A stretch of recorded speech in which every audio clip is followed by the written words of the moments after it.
Las opiniones que importan. Opiniones de floridenses que han contribuido al acontecer nacional y departamental. Las opiniones que importan. Porque son nuestras. Porque son nuevas y contribuyen al debate. Porque son de diferentes actores, cada cual con destaque en lo suyo. Las opiniones que importan.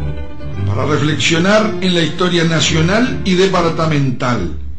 Las opiniones que importan. Desde la próxima semana, de lunes a viernes, minutos después de las 10 de la mañana. Por 94.5 FM del Pueblo. La otra radio.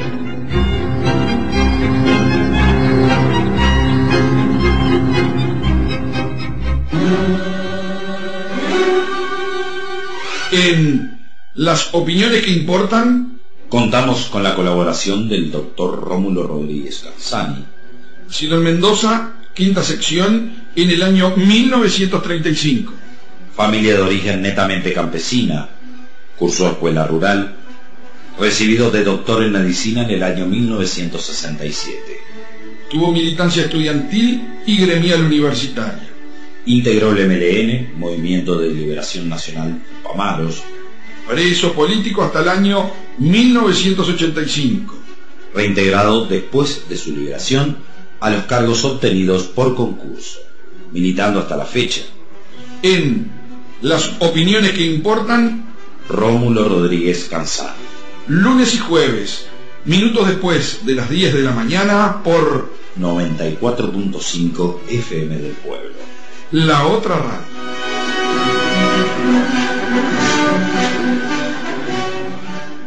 Los contenidos emitidos en este espacio no son responsabilidad de la emisora.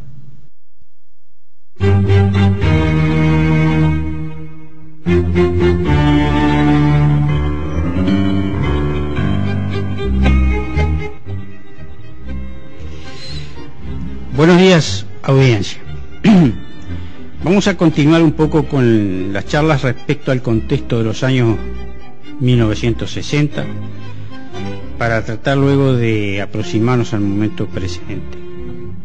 Decíamos que el Frente Amplio, había sido en su momento la expresión de la unidad política entonces posible, una etapa de un proceso, no la última estación del camino.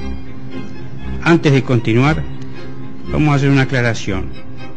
Al hablar de aquella unidad de los 60, vamos a tener que definir el concepto o categoría sociopolítica de lo que entendemos por unidad. ¿Qué es lo que cada fuerza política entiende por unidad, según sus ideas, y para qué quiere la unidad? No vamos a hablar de la unidad en abstracto, porque también la oligarquía construyó su unidad antes de avanzar en el proceso fascistoide, justamente para poder avanzar en ese plan, y consolidó su unidad de dirección política, económica y militar represiva, e incluso construyó su unidad internacional, porque el internacionalismo no es solo revolucionario, sino también de la contrarrevolución, y consolidó así la unidad de acción con otras oligarquías regionales que hizo posible el Plan Cóndor, todo controlado por la CIA. También la Iglesia lucha en los 60 por su unidad interna, cuando la teología de la liberación le gana sus bases y mueren con las armas en la mano los sacerdotes Camilo Torres en Colombia e Indalecio Olivera en el Uruguay. También las Fuerzas Armadas cuidan su unidad interna para mejor servir a la oligarquía, y también lo hacen otros aparatos represivos. Los que iban a los cursos de contrainsurgencia en Estados Unidos o en otros lugares eran seleccionados por sus aparatos de inteligencia. No iban los peruanistas, tema este del peruanismo que veremos al tratar el golpe del 73. Ahora bien, hay que tener claro entonces que cuando decimos unidad, no todos queremos decir lo mismo, aunque suene igual. Y esto debe aclararse de entrada para entender los hechos. Por eso, teniendo en cuenta el contexto de hace 50 años, la acumulación de fuerzas a nivel popular dio saltos cualitativos con la unidad obrera de la CNT, con el Congreso del Pueblo, y con los propios esfuerzos unitarios en lo político que, aunque no prosperen y allí se detengan en la Unión Popular y en el Fidel, fueron sin embargo abriendo camino. Pero que quede claro, no fue un camino de rosas la construcción de la unidad. Hubo un duro enfrentamiento político-ideológico, y no solo desde el movimiento popular contra las concepciones de la ultraderecha, sino también, aunque de otra naturaleza, dentro del propio movimiento popular, que enfrentaron las posiciones revolucionarias con las posiciones reformistas del Partido Comunista, del Partido Socialista, de la democracia cristiana, de las corrientes progresistas, de los sectores liberal democráticos de entonces. Fue una lucha que se expresó en lo teórico y en lo práctico respecto a las concepciones organizativas, a las formas de lucha, a las vías de acceso al poder, a la concepción del Estado, al programa, a la formación de la militancia, y que comprende el debate sobre quién es realmente el sujeto histórico de la revolución y cuál debe ser el concepto de acumulación de fuerzas. Y cada una de las fuerzas políticas tenía su propia idea acerca de cómo resolver estas cuestiones para salir de la crisis estructural, cosa totalmente lícita, por supuesto. Este debate se da a nivel continental entre reformistas y revolucionarios, y en el Uruguay solo tuvo su forma específica, pero la sustancia era la misma en toda América Latina. Era, al fin y al cabo, la cuestión nacional, la soberanía económica y política de la nación, lo que se discute cuando se polemiza sobre el programa, sobre las formas y las vías de acceso al poder. Y claro está, en todo ese debate se van separando las aguas. El reformismo exalta el papel de la burguesía nacionales, mezclando la idea de la necesidad de las alianzas tácticos coyunturales, que son lícitas, con sectores burgueses, como si fuera el desarrollo de la unidad del pueblo, o sea, que el sujeto histórico de los cambios contendría entonces, en un todo, a sectores que son a su vez explotadores y pertenecen a la oligarquía. El pueblo como sujeto histórico contiene clases antagónicas y la lucha de clases no desaparece.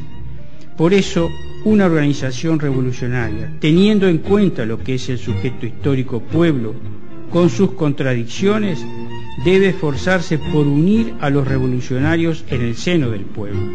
Eso es la acumulación revolucionaria, opuesta a la acumulación al barrer que plantea el reformismo.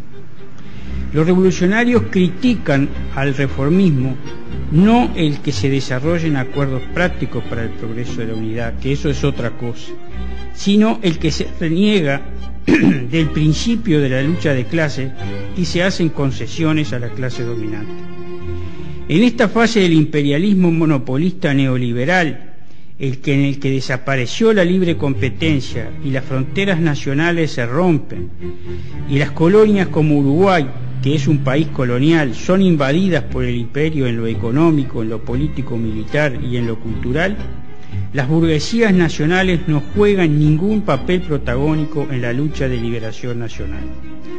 Las clases dominantes son parte de una estructura de dominación imperial sumisas a la colonización. Ellas abandonan áreas productivas, por ejemplo la tierra, que pasa a manos extranjeras, y pasan a invertir sus capitales en el área de los servicios, que exigen menos inversiones, o se vuelven netamente parasitarias y rentísticas. El Che, en sus apuntes críticos a la economía política, niega a la burguesía papel antiimperialista y escribe: la lucha contra la burguesía es condición indispensable de la lucha de liberación si se quiere conducir a un final irreversiblemente exitoso. Hacía 70 años, o hace 70 años mejor dicho, José Carlos Mariátegui denunciaba la psicología no solidaria y la falta de sentimientos realmente nacionales de las clases dominantes, que las hacen ser subsidiarias del interés extranjero con menosprecio del negro, del indio, del mestizo y del pobre, a los que el peruano revolucionario que fue Mariátegui consideraba el verdadero sujeto histórico de la revolución, adivinando entonces él esa fuerza en esa gente, en esos sectores del pueblo, que los opinólogos no lo vieron y no lo ven incluso hoy.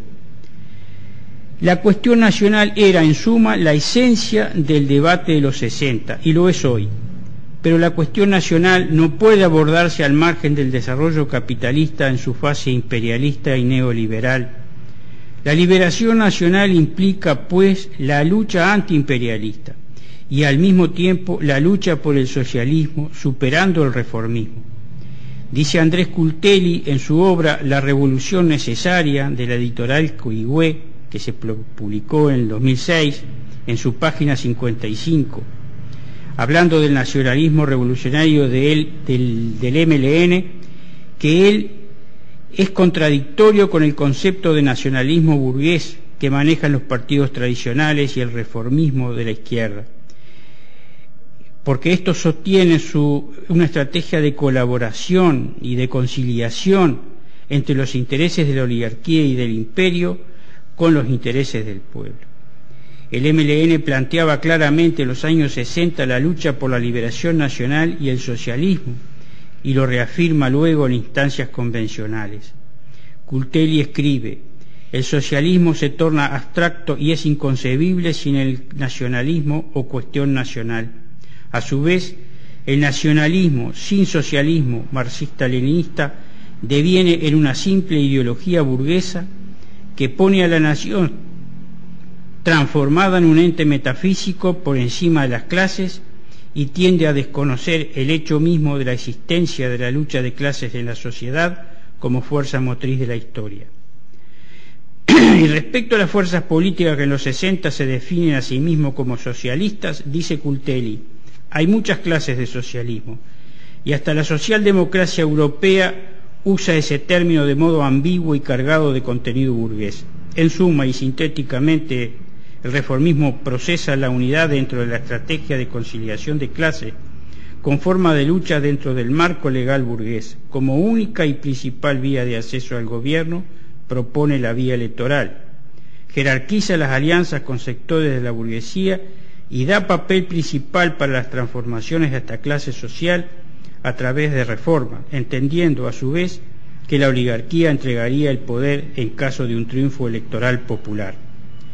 Las organizaciones revolucionarias, en este caso el MLN, en su documento de diciembre de 1970, apoya críticamente la conformación del Frente, en el punto número 4, pero pone en duda que la oligarquía entregue el poder a una fuerza popular en su punto número 3.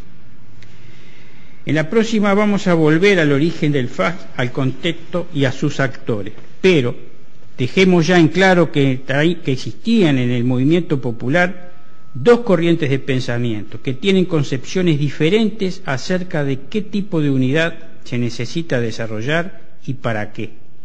El reformismo plantea acumular fuerzas uniéndolas para llegar al gobierno y actuar bajo la democracia formal burguesa en alianza con la clase dominante, aplicando un programa de reforma. No se propone la toma del poder político, sino llegar al gobierno. Por tanto, conciben formas organizativas, tareas, programas, sindicalismo economicista y organización de las bases según principios representativos propios de la democracia burguesa y no de la democracia popular de base. La vía única y principal de acceso al gobierno es la vía electoral.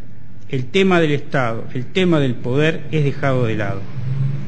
La acumulación revolucionaria, en cambio, pasa por construir la unidad revolucionaria con fuerzas de intención revolucionaria, desarrollando poder popular y democracia directa de base. Obviamente, sus concepciones organizativas, programáticas, etc., difieren de las concepciones reformistas. No siempre la militancia comprendió la esencia de estas polémicas. Sin embargo, hay que reenganchar en ella para ir entendiendo por qué en el Frente Amplio de hoy existe una crisis político-ideológica y una carencia tan grave de generación en lo teórico. Muchas gracias y vamos a seguir con el tema.